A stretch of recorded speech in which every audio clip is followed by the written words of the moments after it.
All right, it is week 4, ladies and gentlemen, for Daily Fantasy. We've got another great guest tonight. He's been on my Wednesday show, has never been on the Friday show before, but he is coming on tonight to talk some DFS. Of course, we got our top plays, we got our values, we got our stacks. Tonight's theme's going to be wide receivers. We got a bunch of receivers to talk about, and my lock of the week might surprise some people. And of course, we'll do our sick call as usual, so hang tight.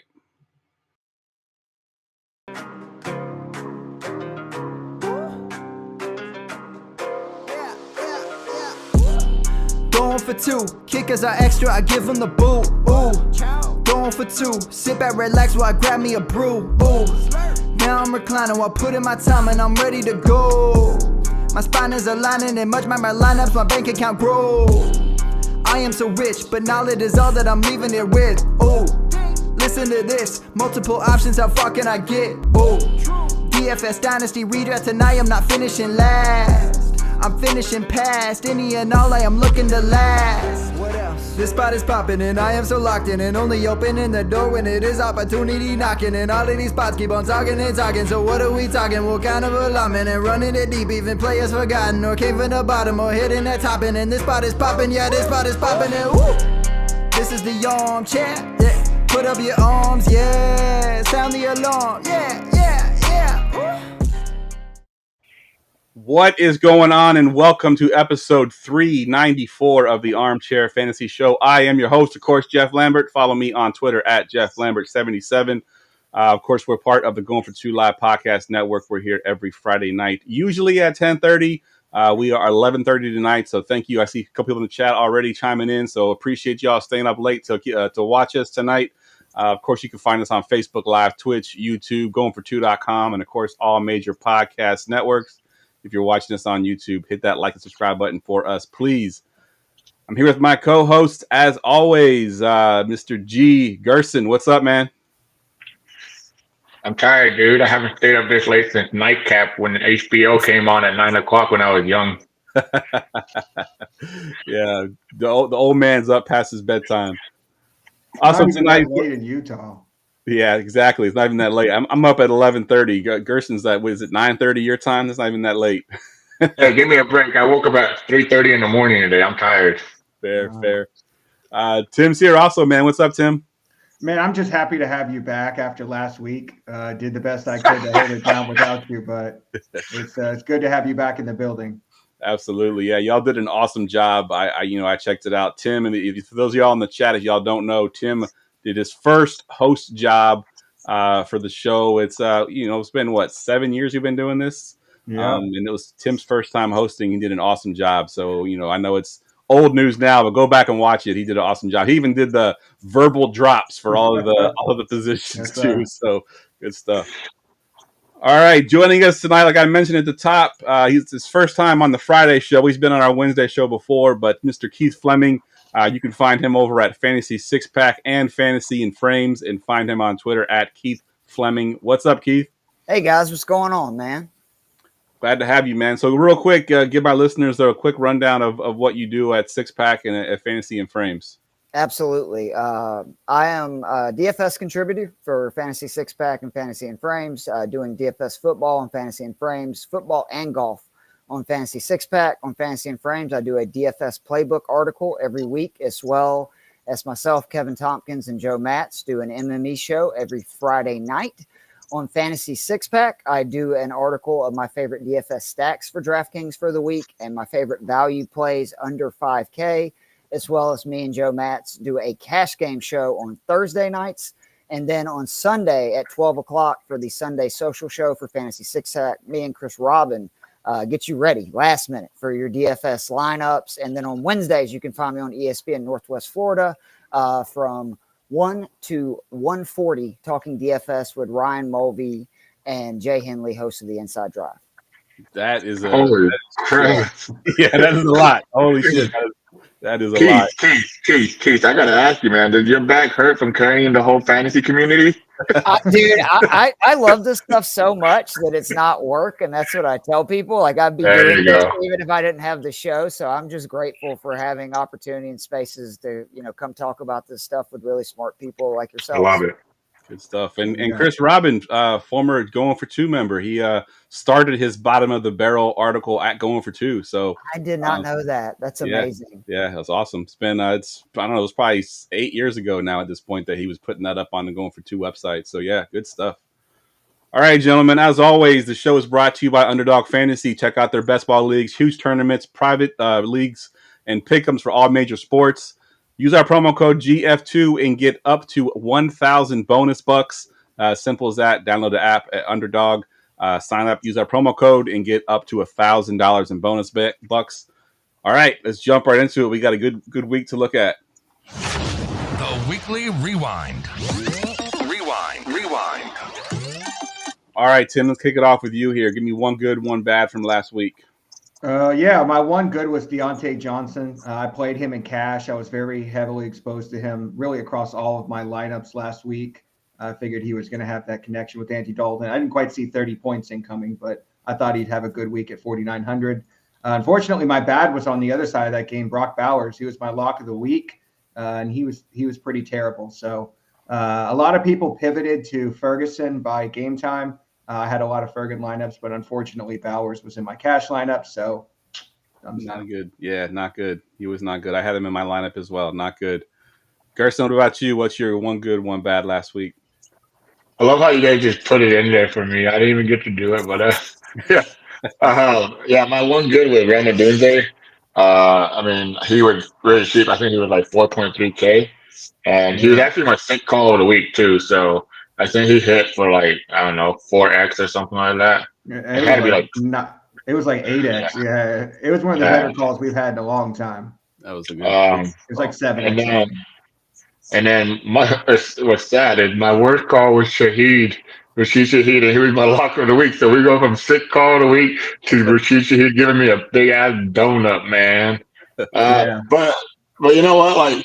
I thought I did pretty well. I mean, I had Dak and I had Caleb Williams. I pivoted from the shock quarterback. This week's gonna be interesting though. Yeah, good stuff. Keith, what about you, man? What was your one good, one bad last week? Well, I felt crazy because I was saying I was going with the Andy Dalton, Deontay Johnson stack and all my cash game lineups, and all the smart people that I know in the DFS world were like, Keith, are you smoking crack? And I was like, no, I really like this play. Unfortunately, though, in the same week, I played Zamir White everywhere, thinking that if it was going to be the week, it would be this week versus the Panthers. I was wrong. Zamir White is trash. Go Dogs. He's still my boy, but God, I have to give up and take the L on Zamir White, not only last week, but for this season. Good stuff. So my one good last week, I had a terrible week. My one good was the Vikings defense. I just, after seeing them play against my 49ers, I kind of liked them. They had a couple sacks, so I played them.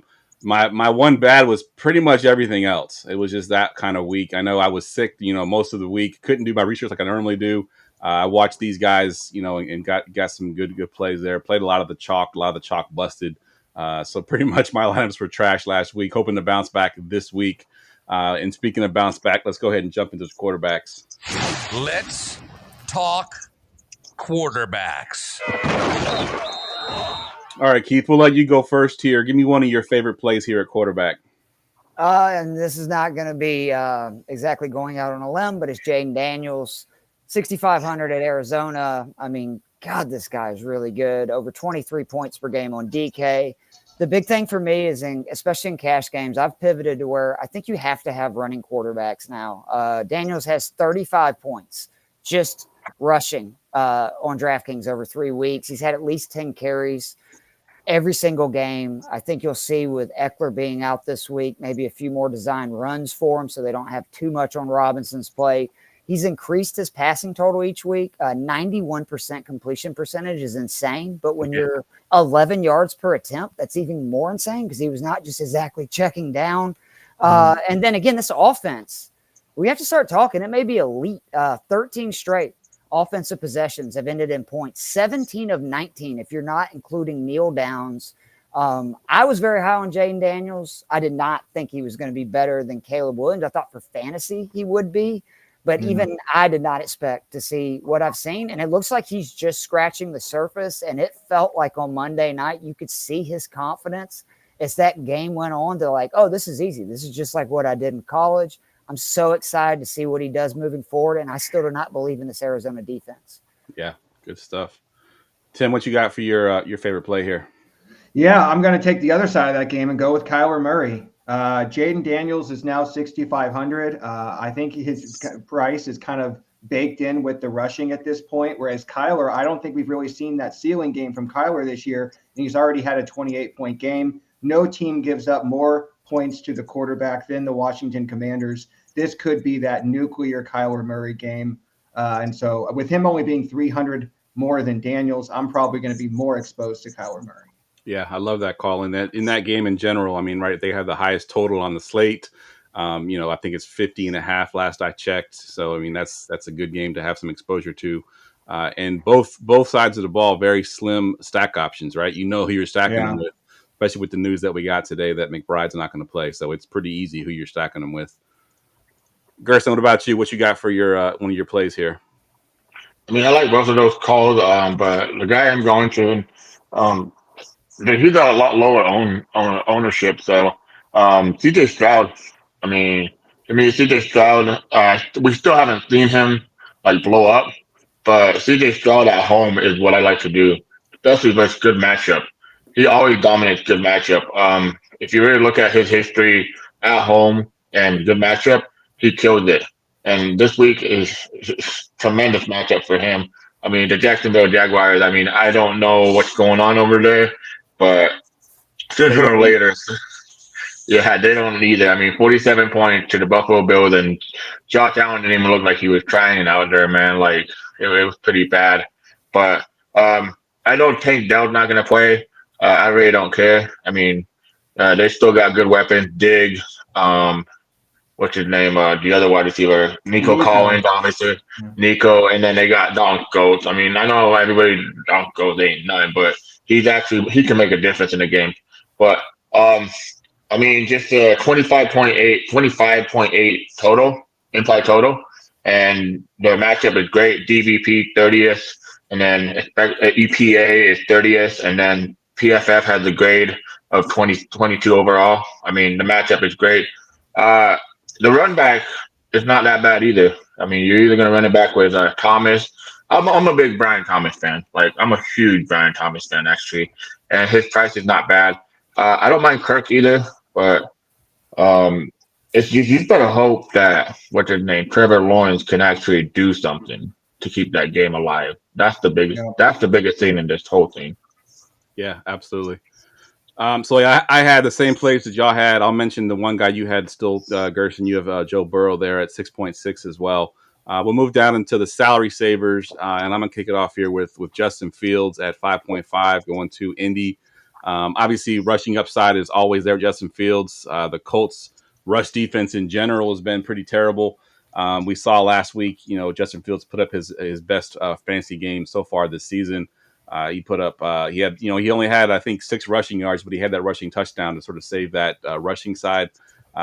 78% completion percentage. So, I don't know if he can do that every single game, but the rushing upside combined with the fact that I think he's getting more comfortable in this offense. I think Justin Fields at 5.5 is a good pay down quarterback this week at Indy. What about you, Tim? What do you got for your salary saver here? Yeah, I'm going to go with the other rookie here, and that's Caleb Williams. He looked a little better last week against the Colts, and he gets a home game against the Rams. And I had a stat this week. Only 2 teams have given up 350 plus yards in all 3 games, the Colts and the Rams. So the Rams are an absolute pass funnel at this point. And I think that this is going to be an easy game for Caleb to get 20 plus points and more than pay off that salary. So, spoiler alert for later, I might have a Caleb stack incoming. Nice. I like it. And Keith, you got one guy we haven't talked about yet. I know Tim's got him on his sheet as well. The revenge game. It's Gerson's favorite narrative that we love to talk about. There's 2 revenge games this week too. Hold on, real quick before we do. I want to point out that last week we laughed at the Malik Willis narrative, and then he absolutely stomped on the Titans. Yeah, so exactly. Apparently it does matter when you're the quarterback. Yeah, when you have the ball in your hands, it does matter. If we've learned nothing from Larry David, everybody loves a good spite story. So Andrew Dalton, man, remember this team traded him on his birthday. I mean, they kind of did him dirty. And the reason I was all over Dalton last week, Carolina's offensive line was 5th by grade in pass blocking the first 3 weeks. So it kind of shows Bryce Young was the issue. And then what did Dalton do? He went out and just cooked.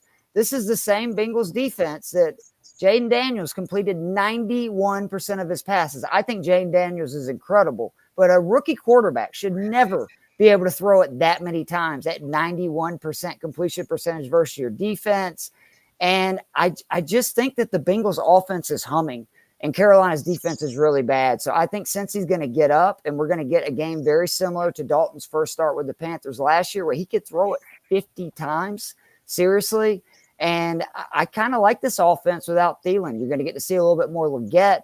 Obviously, Deontay Johnson proved last week he can still get open. Still sometimes struggles catching the ball. But I really do think Dalton, especially in MME, and I don't hate it in cash, is not a bad play this week.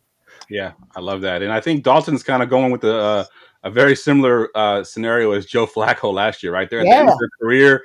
They don't really have much to lose, right? They have no weight on their shoulders. They're just going to go out and just sling the ball. And I think that's kind of plays perfectly into what Dalton's doing. Good stuff. All right, let's get to the tight ends.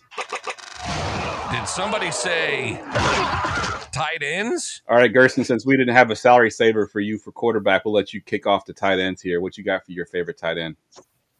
Well, I had Caleb Williams, but Tim talked about Caleb. Yeah, but yeah, that's what I'm saying. I did have one. For tight ends, I mean, this week it's pretty simple. I mean, with the breaking news of what happened this week, Devontae Adams wasn't going to play. Brock Bowers, I mean, last week, he let us down, but I'm going right back to it. But it's crazy because if you played on Pick'em like sites, they didn't actually take Brock Bowers off for like almost 45 minutes. I hammered the hell out of that as soon as I was like, boom. My brother told me, dude, is this broken? Like 10 fantasy points for Brock Bowers? I'm like, no, dude, hit it. But yeah, I mean, no Devontae Adams. I don't know if Matt Crosby is out. I heard that he might not play. And if he's out, that defense is going to be horrendous. It's already horrendous as it is.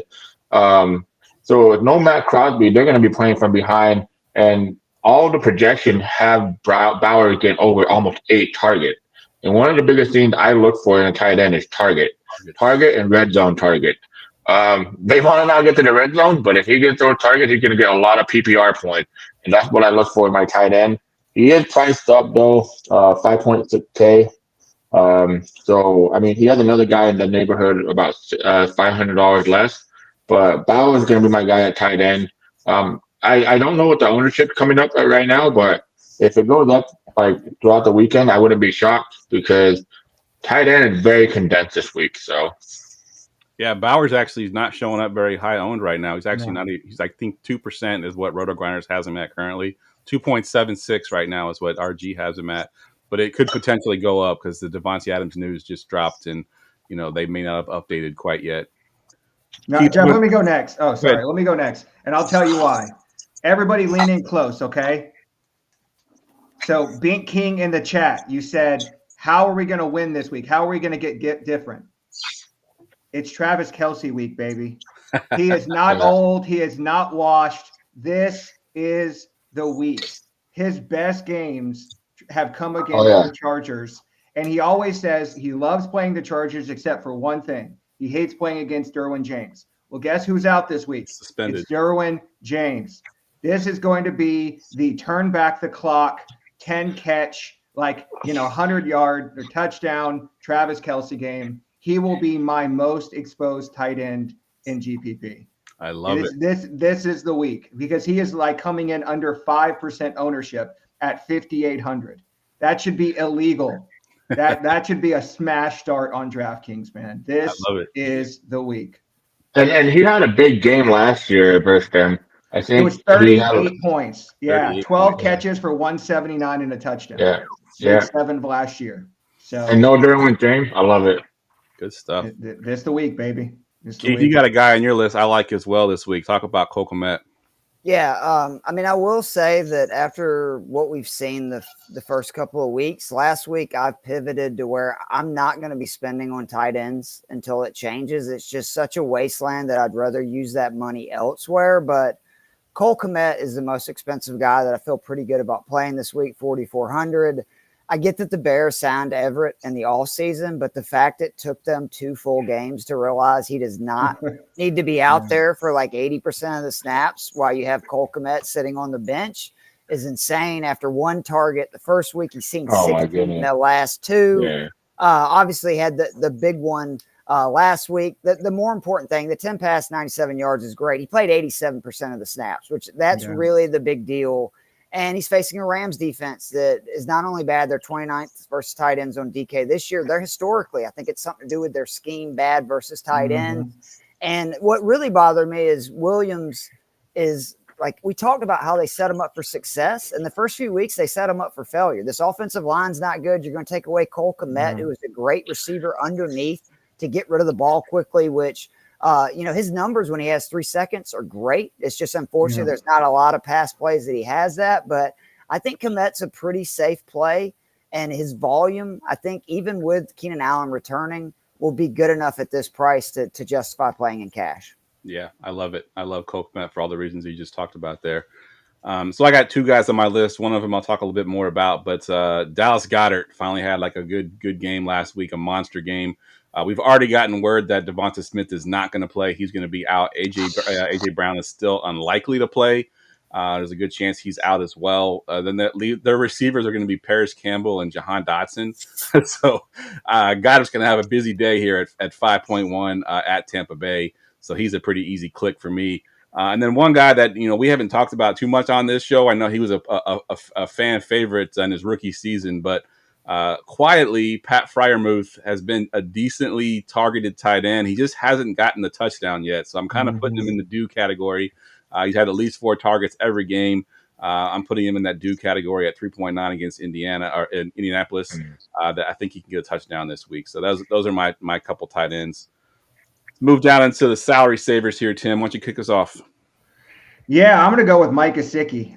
This is he's actually like getting used for the first time in a long time in his career. And the most important thing for me is they're using him in the red zone, right? He's had multiple red zone targets already this year. He's 3,500. And Carolina, there's 2 ways to beat the Panthers. You beat them through the run and through the tight end. They're 30th DVP to tight end. So I think this very well could be a Mike Gesicki game. Maybe not nothing crazy, but if he gets me 15 points at 3,500, he's a smash. And to me, I think that's very much in his range of possibilities. Yeah, I hope you're right too, because he's my backup tight end in the Scott Fish Bowl. My starting tight end was Trey McBride, so Gesicki's getting the start this week. So hopefully he goes off this week. Yeah, Keith, why don't you go ahead and talk about one of your guys there? Tyler Conklin, 3,600 versus Denver. That defense is pretty much Patrick Surtain versus the pass and nothing else. And I think that he's going to be on Garrett Wilson, making things very difficult for Garrett Wilson. Now, there's a chance that they just pepper the running backs with rush attempts and targets because Allen has been used a lot lately. I get that, but Conklin had his breakout game last week, 6 targets, 5 receptions, 93 yards. What I really like, his ADOT was over 13 yards. So Rodgers was pushing the ball down the field with him. Denver's 22nd versus tight ends. K. Dotton, before last week had 1 reception on the season. He had 7 versus this Denver defense. And I just also really like what Garrett Wilson said about Conklin after the game, that they were very excited, the team was, for him to kind of get his.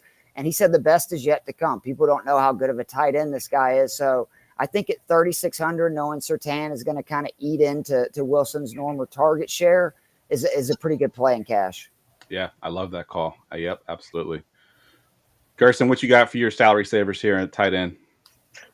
Oh, so I got to add something to the Brock Bowers team. Michael Mayer is also out. Yep, he is. Yeah.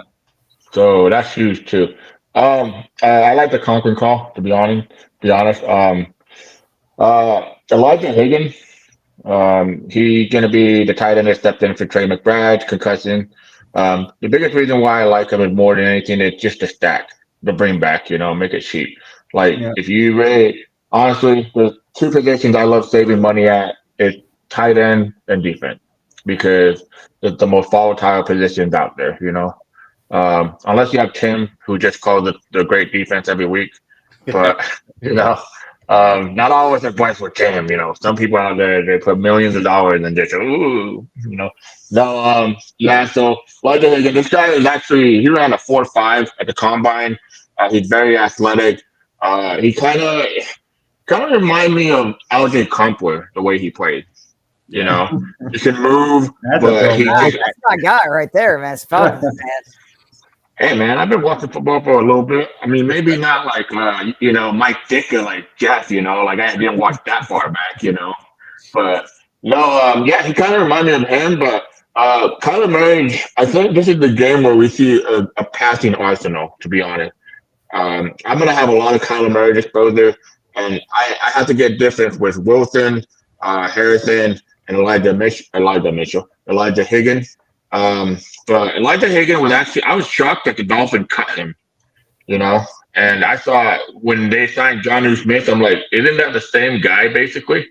Like that's same athleticism and everything. But yeah, I think the 3,100 very cheap. I love Conklin, but it's just gonna be between him and another guy that I don't know. I don't know if I have a ball to go to Brent Strange, to be honest. But he is on my list though. Yeah, I saw you and Keith both have Brenton Strange on your list there at 3.1, and I did want to throw out one more name because there's one tight end that currently on RG is the highest owned tight end that we none of us had on our list. I'm just curious to your thoughts on Tommy Tremble. He is currently 15% owned. Yeah, I'm with y'all. I'm not doing it. When I saw that, I'm like, really? Highest owned tight end this week? I can't pull that trigger. So. Yeah, Tommy Tremble, I think his ownership will drop a little bit as we get closer to Sunday for some of the guys that we just mentioned. All right, let's get to the running backs.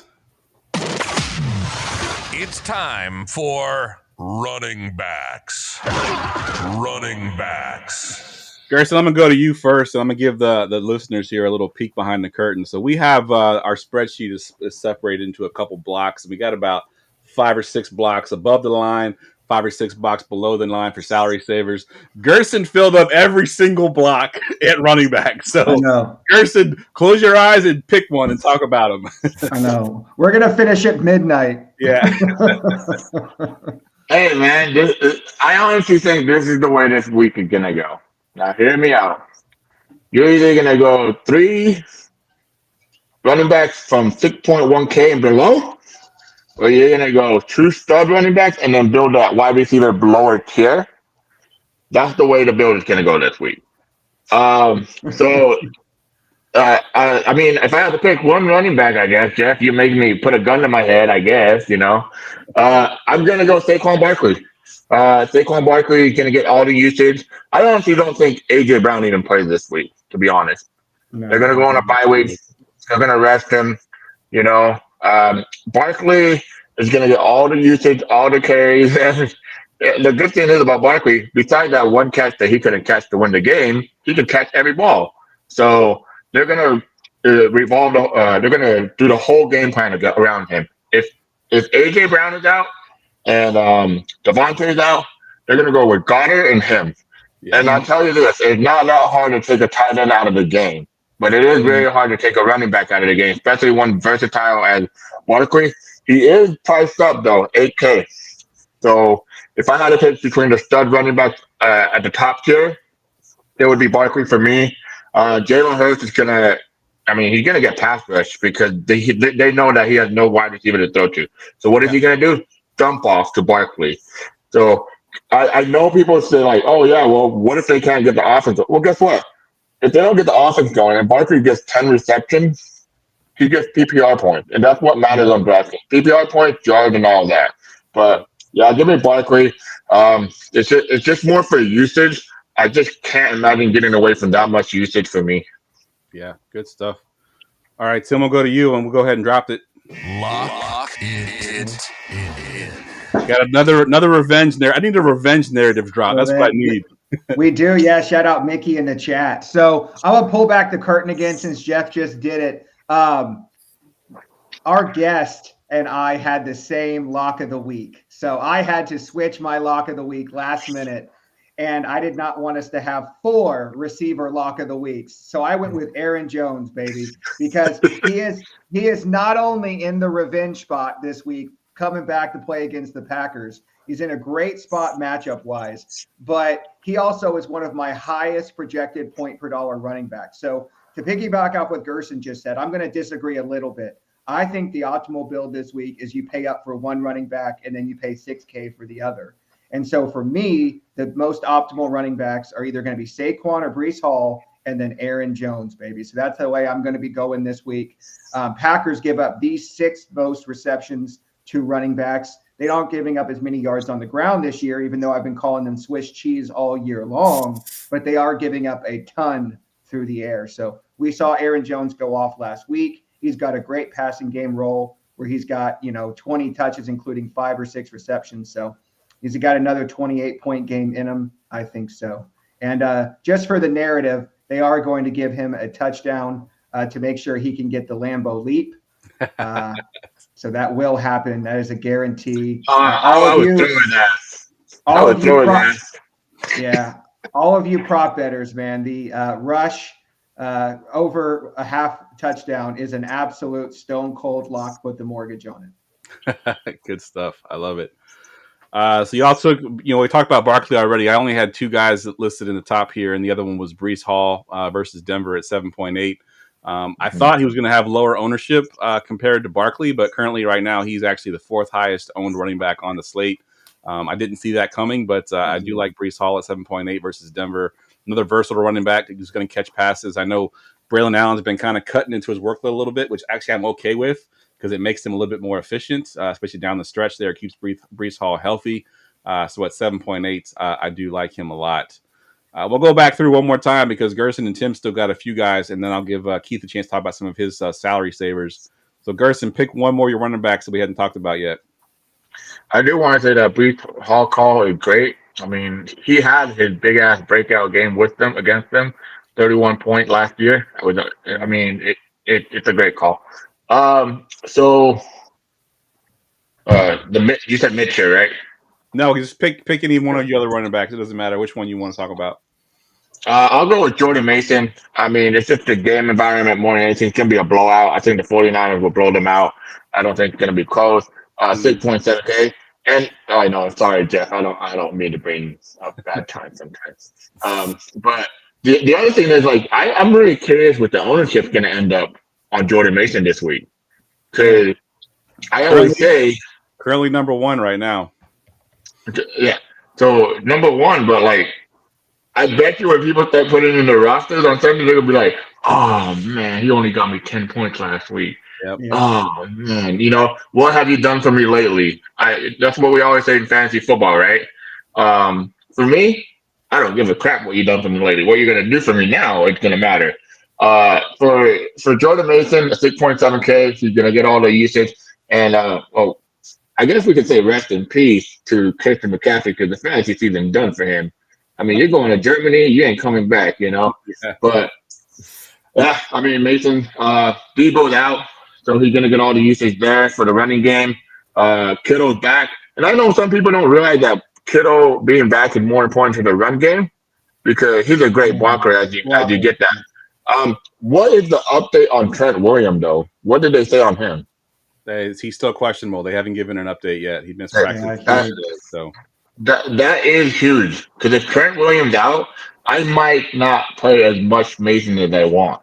So that's huge. I think Trent Williams is the best player on the 49ers roster. That's just my opinion. I agree. But maybe Mason, the most important player for sure. Yep. So I'll just give my 2 guys real quick, Jeff. I had Kyron Williams. This is a dude who just continues to put up stats every week, has the best red zone role in the NFL with 24 red zone touches in 3 games. And the other guy is James Conner, who quietly has one of the better roles in the NFL, getting 15-plus touches a game, coming off a bad game against Detroit, in a much better spot this week against a terrible Commanders defense. Yeah, absolutely. And I'll just mention the last 2 guys here, then we'll let Keith talk. We've kind of kept him quiet here for so long. But Gerson also had Alvin Kamara and Bijan Robinson. Keith, talk about one of your salary savers here. Did we lose Keith? It looks like he froze. Yeah, I think he's frozen. All right. So, Gerson, I guess talk about one of your salary savers. Damn it, dude. No, Keith, here's your time to shine right here, man. So we're going back to the Washington Commanders game. You beat Brian Robinson because, I mean, the guy, no Austin Eckler, he has a concussion. Man, the guy was doing so good this season, too. Like, he was just killing it. Like, and then he goes out and get a concussion. It's kind of sad to see a guy like that go down, too, because he's such a good guy. But Brian Robinson, to me, I'm going to have a lot of exposure to him. 6,100, it's not expensive at all to me, especially with a guy that's going to get all the workload, all the touches. They, like we said, the build's going to be very unique, right? Like there's going to be either like 3 cheap running back or maybe like what Tim said, 1 expensive running back. But James Conner is a good pick, and then you can go on the other side. The Vegas implied total is insane for the Washington Commanders. You know, like I never really thought, but like with the emergence of what's his name, the quarterback Jaden Daniel. Yeah. I mean, this offense is running very well. The defense, not so much, but we don't care about the defense. We want a high shootout. And Brian Robinson, he always gets 25 opportunities per game. And I think that's what's going to happen in this game. Like, I'm excited to see what he can do when it's his workload, you know? I mean, here's his time to shine. And, like, for the first time ever, if you ever make a mistake and click on B. Robinson on DraftKings, you might actually be safe, you know? Yeah, exactly. Yeah, you're not going to screw up this time. All right, Tim, what do you got for one of your salary savers? Yeah, but before I do, I will tell you that to Gerson's point a second ago, I clicked on Bijan Robinson and Brian Robinson, and I was like, that's actually pretty nice. I kind of like that. But no, I'm going to talk about a guy who I don't know that I've ever talked about in the 7 years we've done this show, and that's Najee Harris. But I think this is the week for Najee Harris. No team is giving up more rushing yards right now than the Indianapolis Colts. I mentioned earlier, they are one of only 2 teams that have given up 350-plus yards in every game. And the one stat I had on them is that they are giving up 51 yards above a team's average so far this week. So Jaylen Warren is obviously out. We know they want to run the ball and play defense. I am a little worried that Justin Fields may vulture him at the goal line, but he's going to get 20 touches at 5,600. That volume is just too much for that price for me not to want to play him. Yeah, he's almost on that due theory too, right? He hasn't had a rushing touchdown yet this season, so I think he's due as well. All right, Keith is back, and we haven't talked about any of your guys yet for salary savers, Keith. So pick whichever one you want to talk about there. Zach Moss at 5,900 is an incredible play this week.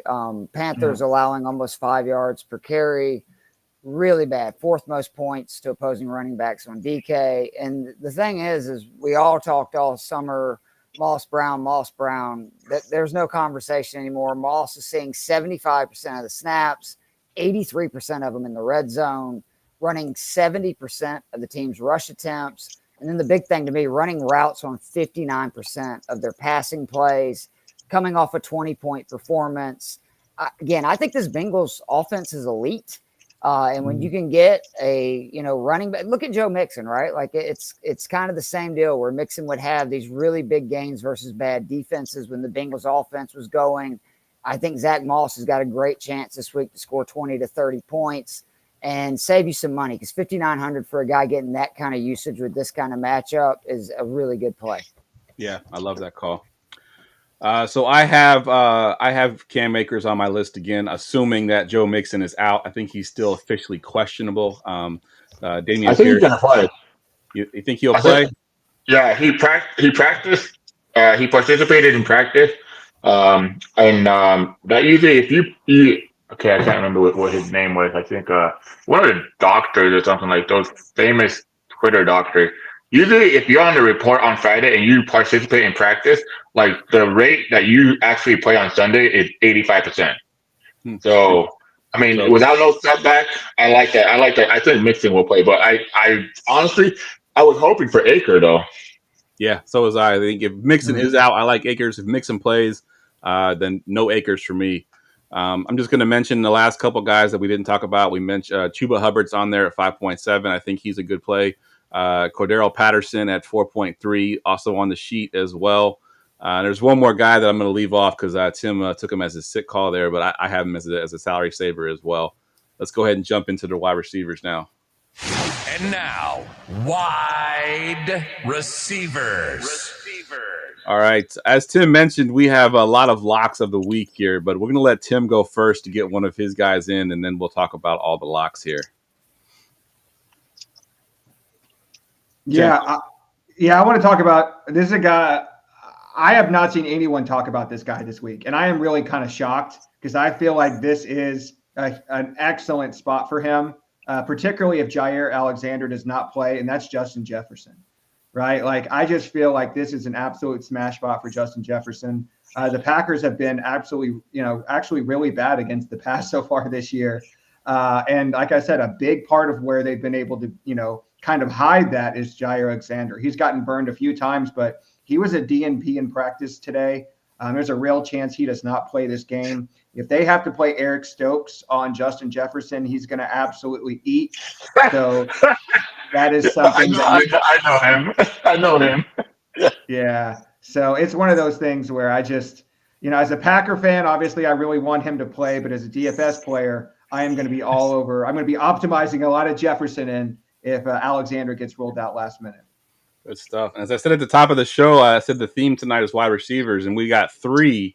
Lock it in. Keith, we'll let you go first here. Give us your lock of the week.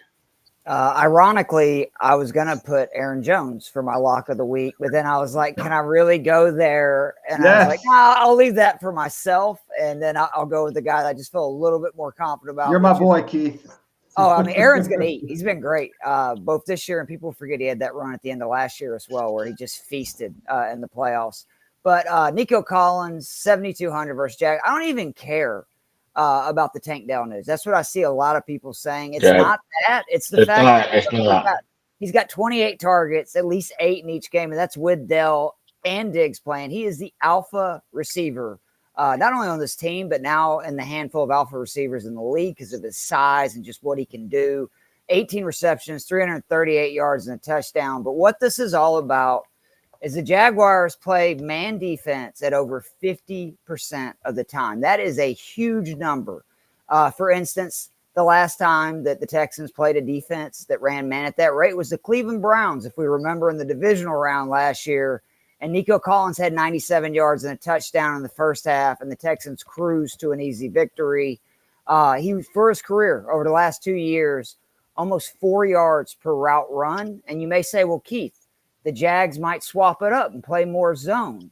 No, they won't, because they played the Bills on Monday night. Josh Allen the last 3 years has 42 touchdowns versus man to 4 interceptions, 22 touchdowns to 22 interceptions versus zone. Yeah.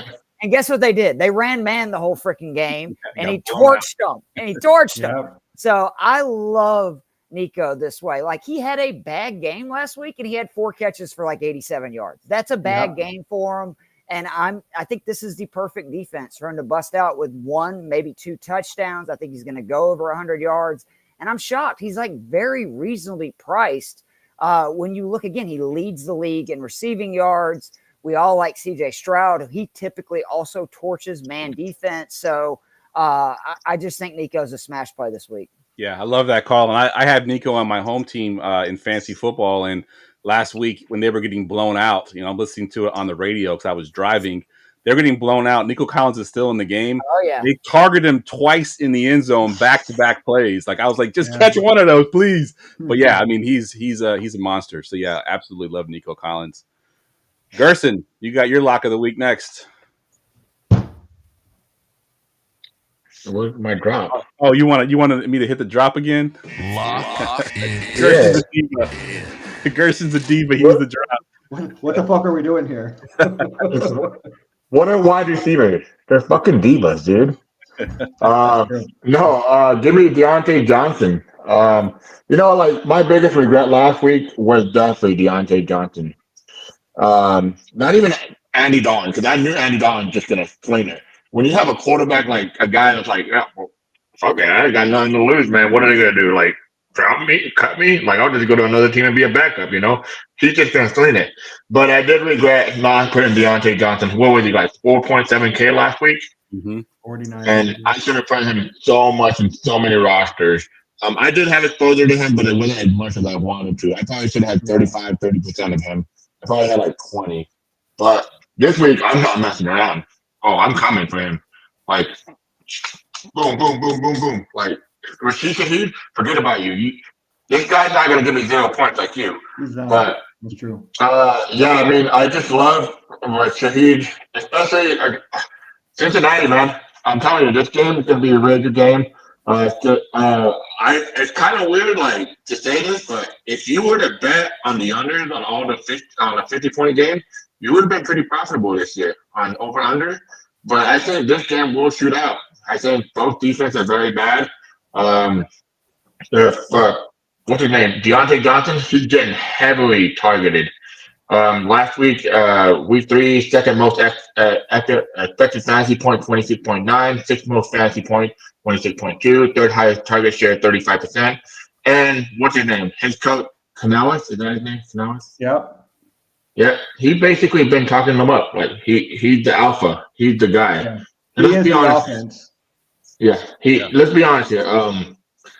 Leggett and Mingo, they're not gonna cut it. They're not Deontay Johnson, and Thielen's injured, so you take him out, and I think Deontay Johnson is gonna be Andy Dalton's favorite player. Dude, speaking of Andy Dalton, dude, like Keith, you and Andy Dalton have like very smooth hair apparently. Like your hair and his hair, it sounds like you look like you have that Andy Dalton hair, man. I'm like, what? I appreciate that, man. All right, I guess I'm gonna hit the drop for myself too. Lock it in.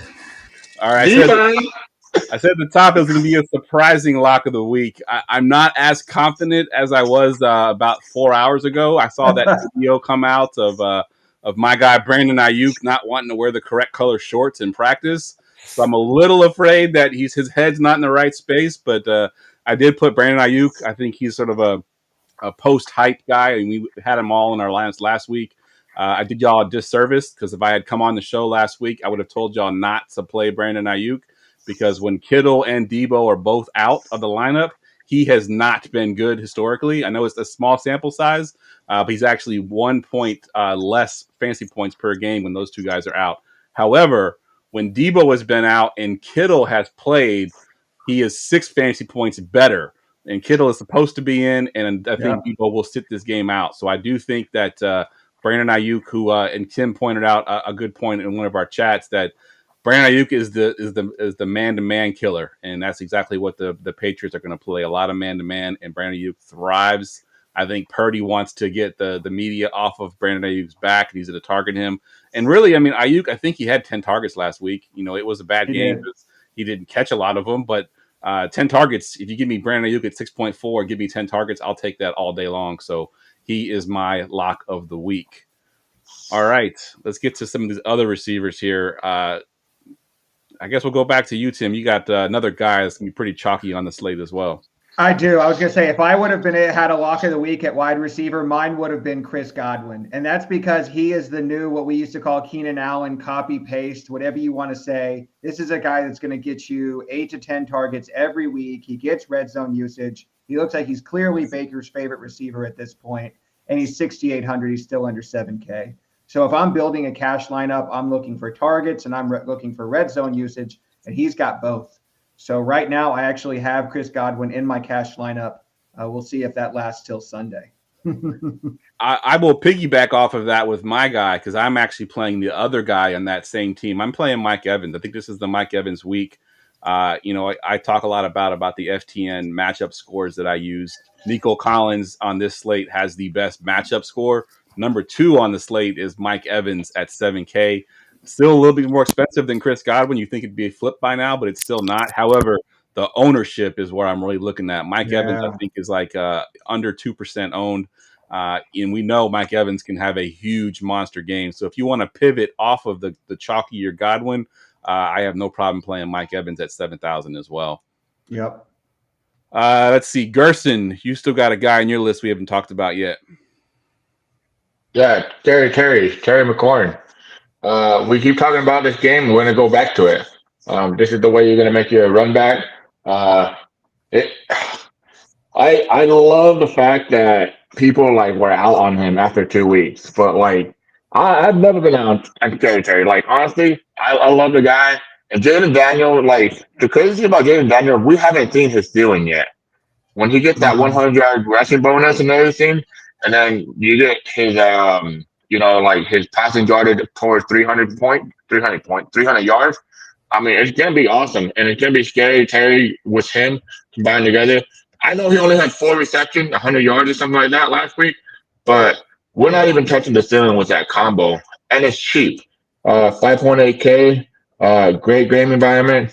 Uh, like I said, the builds are going to be very unique. You're either going to pick three of these wide receivers down here, or you're going to pay up. Oh man, nobody mentioned Rasheed Rice either, huh? Yeah. Yeah, We'll we're get to gonna that. get to yeah, we'll get to Talk those. about that. Well, yeah. But no, give me Terry McLaurin. Again, this is more of a stack, though. I don't think I want to play Scary Terry as a one-off because I Mhm. think there's better one-offs. I definitely love Deontay Johnson as a one-off more than Scary Yeah. Terry. But yeah, don't call him. He doesn't like being called F1 or F1 Terry McLaurin or whatever is it. What is it? What is it? F1 F1, yeah. McLaurin. He didn't Yeah, he like hates F1. being called. Keith, you got the guy that if I didn't take Brandon Ayuk as my lock of the week, I was going to take this guy, Marvin Harrison Jr. Talk about him at 7.5. Yeah. Man, I like Harrison Jr. I was actually a Neighbors guy this summer. This is really just about the Commanders, Mhm. their Absolutely. secondary, and then the fact that McBride is out. We all know Yeah. Harrison put up huge numbers the last 2 weeks, 9 catches, 195 yards, 3 touchdowns, mega targets, 19.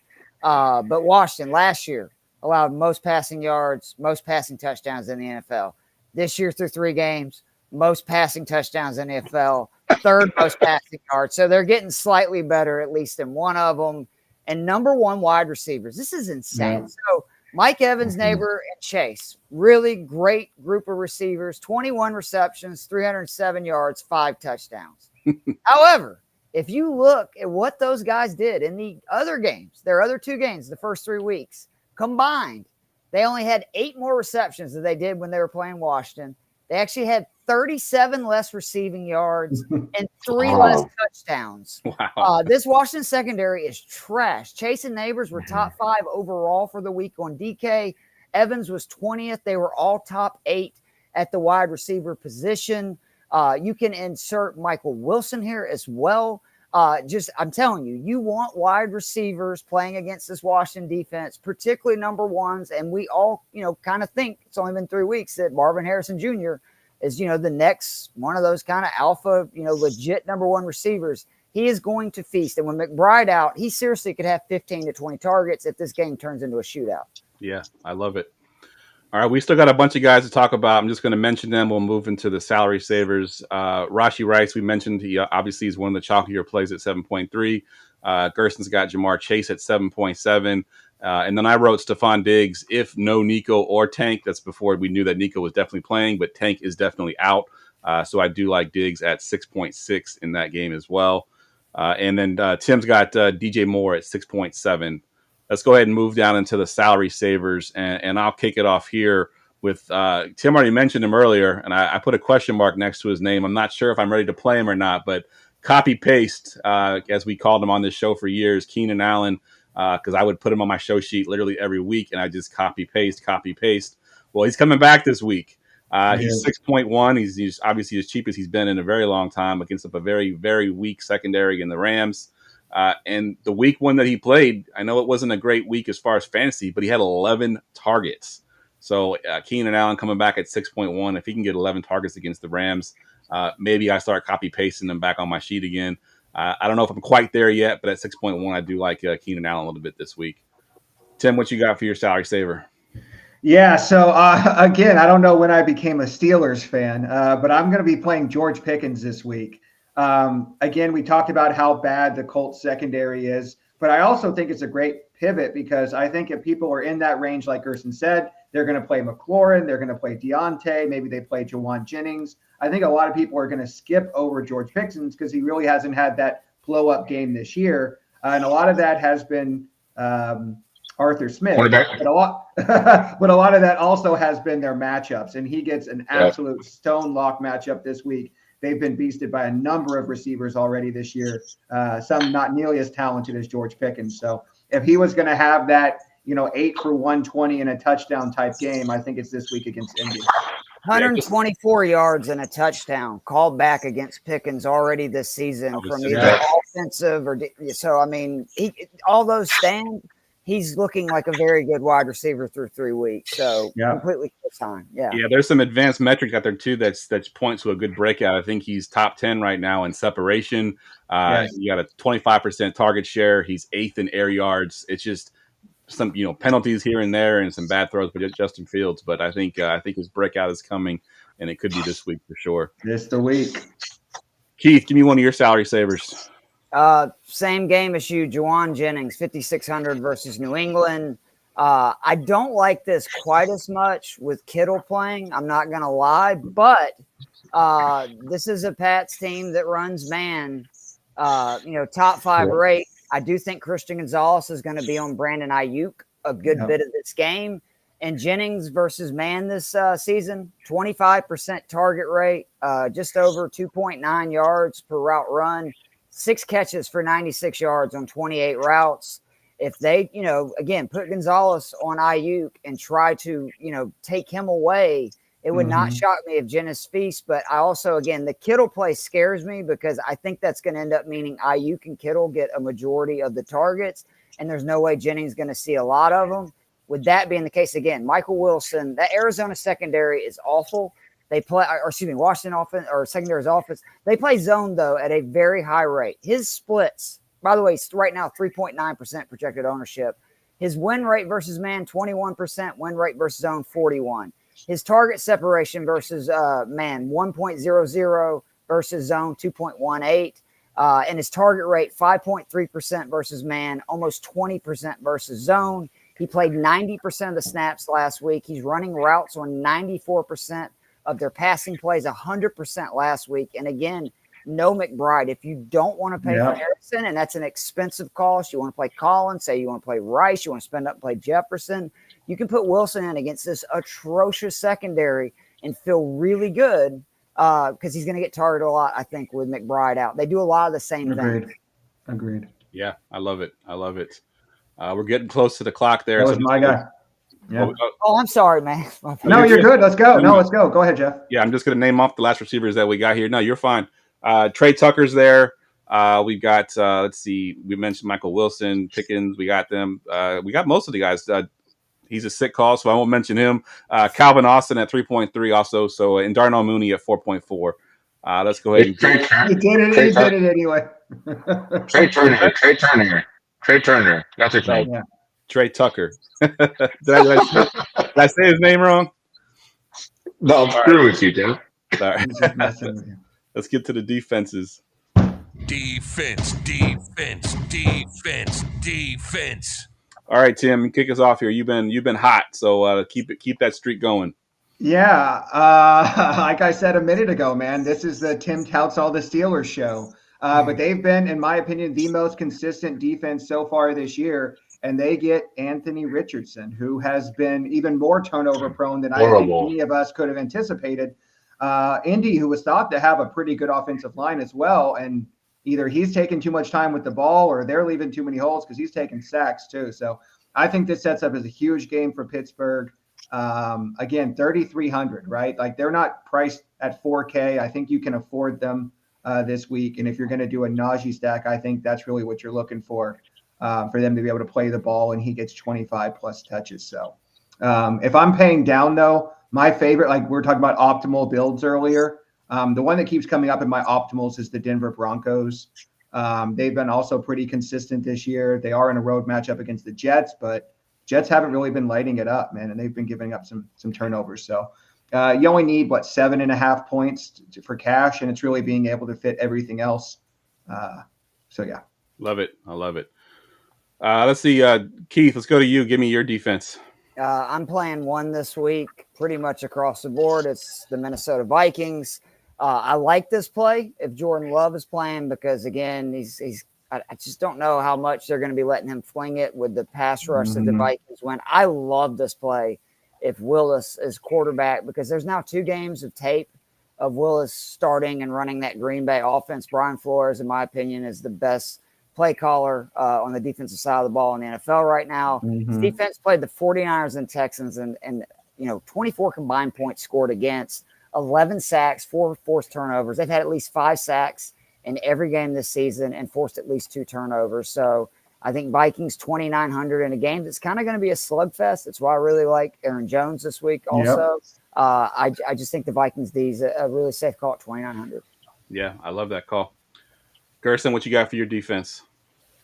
So yeah, I have the Cleveland Brown. I mean, defense 3.5K. I still think the Rams are missing a lot of their offensive linemen.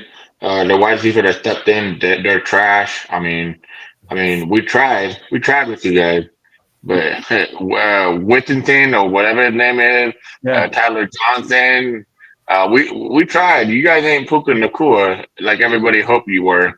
You know, you're more like poop attack. Yeah, okay. It's pretty bad. And the thing is, Stafford, like, I think he's just over it. Like, but 3.5K. I don't know the health of Myles Garrett right now. I'm pretty sure he'll play, but he is a huge factor in this. Because if you're paying up for 3.5K at that price, I'd rather just pivot and just go to 3.3K for the Pippers Stewart. Yeah, I love it. So I have the Houston Texans going against the Jacksonville Jaguars, who we saw this last week just look absolutely atrocious. Trevor Lawrence does not look like the guy that we thought he was going to be. I think he threw this interception. It was about 30 yards over his player's head right into the defense. So the Texans, I think, got a little bit of a wake-up call, got a little bit of smash mouth last week. They're going to come out hungry versus the Jacksonville Jaguars at $3,000. I like them a lot this week. Yep. All right, it's time for our stacks. GoingFor2.com's weekly stack report. All right, Tim. So you've been talking about Steelers all night, but your stack is not quite there. What do you got for your stack? It's not. I actually saved the stat. I was going to give it during the wide receiver section. If I were to ask you what corner is surrendering the most points to wide receivers right now, would you guess that it was Tre'Davious White? This is a dude who was a few years ago a lockdown corner for Buffalo. He's now rated as one of the worst corners in the league.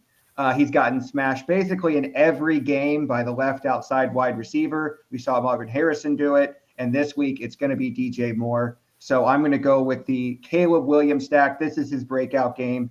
Caleb Williams, DJ Moore, Cole Kmet, and bringing it back with Kyron Williams. I love it. Keith, what do you got for your stack here? So I think that this is a week where you obviously want all these really expensive guys, right?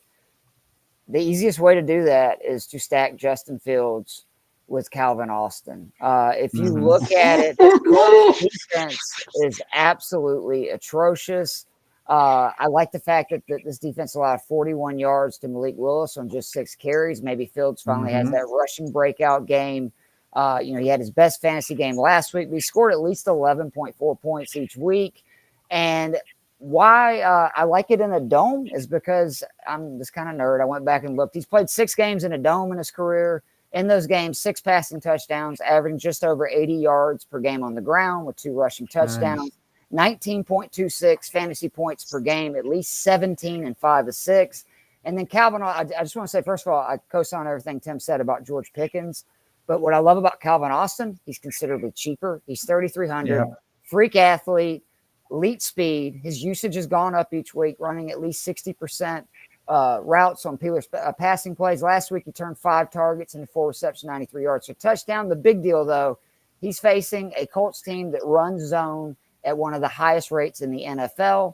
His target rate versus zone, 20%. George Pickens' target rate versus zone, 20.4%. You look at man, George Pickens' rate is like 36%. Austin's is 12. His yards per route run so far this season, almost 3 yards per route run. And this is a Colts team that has allowed the most plays, passing plays of 40 yards or more of any defense in the league. It makes a lot of sense, right? You run zone, the little guy's going to get open a lot. And I just think if you start with that stack of Fields and Austin, very similar, so you're talking about 8,800, it leaves you almost 42 grand to where if you want to play Barkley and you want to play Nico and you want to play Jefferson, you can do it. I'm doing that in a lot of MMEs and may even try it in a few bigger cash game lineups because I feel like this Colts defense is bad enough and these guys have the chance to go off. It's bad. It's bad. I love it. That is great and good way to sell it too. I love it. I took the chalk stack, right? I took the highest scoring game on the slate. I tried to mix it up a little bit at the end here, but I took the Kyler Murray, Marvin Harrison Jr., throw in Michael Wilson in there. And then the guys I'm bringing it back with is going to be my sit call. So I'm going to go ahead and just Tim, I did that last week. We're good, dude. Good job, Jeff. Welcome back. And now, the sick call of the week. All right, so Kyler Murray, Marvin Harrison Jr., Michael Wilson, and then bringing it back with Luke McCaffrey as my sit call, $4,000. Or as we like to call him, fake-ass CMC. Fake-ass CMC, exactly. Yeah, at $4,000, he's going to be super low owned. Had a bit of a good game last week. He got more targets than he has the first 2 weeks. And he's the reason that the Commanders shipped off Jahan Dotson, who had a good rookie season. He looked good in camp. I think his semi-middle breakout is going to be this week. So yeah, $4,000. Luke McCaffrey is my sit call of the week. And Tim, I'm gonna go to you next because I had this guy as a value, but you took him as your sit call. So talk about it. Yeah, so I had Michael Wilson, and he became popular. So I pivoted to Roschon Johnson, and this one is two reasons. One, I mentioned earlier, nobody gives up more yards, last 2 weeks, 350 yards, the Colts and the Rams. But a report came out this week, right? Swift, they're kind of turning the page on Swift, who's averaging 1.6 yards per carry at this Unreal. point. I think we could average 1.6 yards. Yeah, and we obviously, everybody saw the picture of all the offensive linemen laying on the ground on that speed out play. It just seems like whatever it is not working with Swift. They're going to give Roschon a shot this week. And he could see 12, maybe even 15 touches at 4,100. This is a game we said we expect the Bears to lead. And if you're looking for a super low end running back, nobody's going to have. I think he's got a chance to actually have a decent game. He's not going to give you 30, but if he could even give you in the teens and allow you to pay for everything else, you could still win a tournament that way. So that's where I'm going this week. I love it. Gerson, what do you got for your sit call? All right. Well, I honestly, he's not like as low owned as we want him to be, but I'm going to go to him because nobody's talking about him in the industry. It's Darnell Mooney, 4.4K. I mean, this guy got signed to a good contract by the Atlanta Falcons. They obviously implicated him into the offense. He had 8 targets, 7 targets, back-to-back game. I mean, the guy is basically 14.6 fantasy points against Kansas City, 17.8 against Philadelphia. I'm gonna target him. The thing is, to me, with Darnell Mooney, he just needs one play to meet his value. Yep, that's how good he is. And Cousins, he's gonna get pressured, especially. So I think the Atlanta Falcons are down two of their offensive linemen right now. They are. And one other thing is, you either hit your what do you call it, hot route or whatever, or your check down, or you rip it to Darnell Mooney. And Darnell Mooney to me, 4.4K.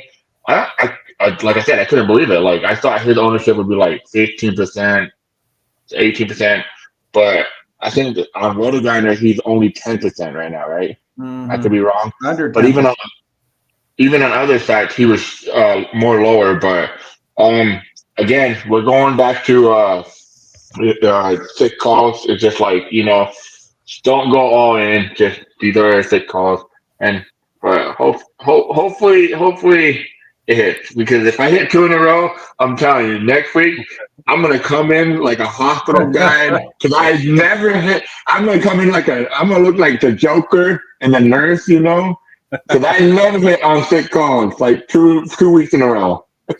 Yeah, so I was going to set this last one up here. So we've been doing the sick call now for, I don't know, 7 years. And, it's just a fun segment. We don't really play these guys very heavy. We hit on these probably, less than 20%. I haven't hit one at all this year. But our guest so far this year has hit on every single sick call that they've given. So no pressure, Keith. You got to give your sick call here. Keep the streak going. Yeah, and no pressure when you're going with a guy that's $2,500. Yeah. I told you earlier that in cash games, I pivoted after week 2 where I'm no longer spending on tight ends. I want somebody super cheap. All I'm looking for in cash games is 3 times their price. 2,500. We're talking about 7.5 points. Eric Hall Jr. at Carolina for the Cincinnati Bengals. This dude leads all tight ends in targets per route run. He's seeing a target on over 30% of his routes the last 2 games. Now, part of that is because he's ran 21 routes combined. But when you see 8 targets and catch 8 passes back-to-back weeks, to me that tells me Cincinnati knows this guy's really good and we need to get him the ball. Carolina is really bad versus tight ends. They're 30th in points allowed on DK. And to further my point, tight end is such a wasteland that this dude scored 2 and 7.2 points the last 2 weeks. He was 15th and 20th among tight ends in scoring on DK. Wow. So you're talking about somebody that probably could end up top 20 by just having 3-4 receptions. His snap count is slowly sneaking up. If you look, Gesicki's is going up, but the other guys are going down. And if he can run 12 routes versus his team, which again, he's run 21 the last 2 weeks.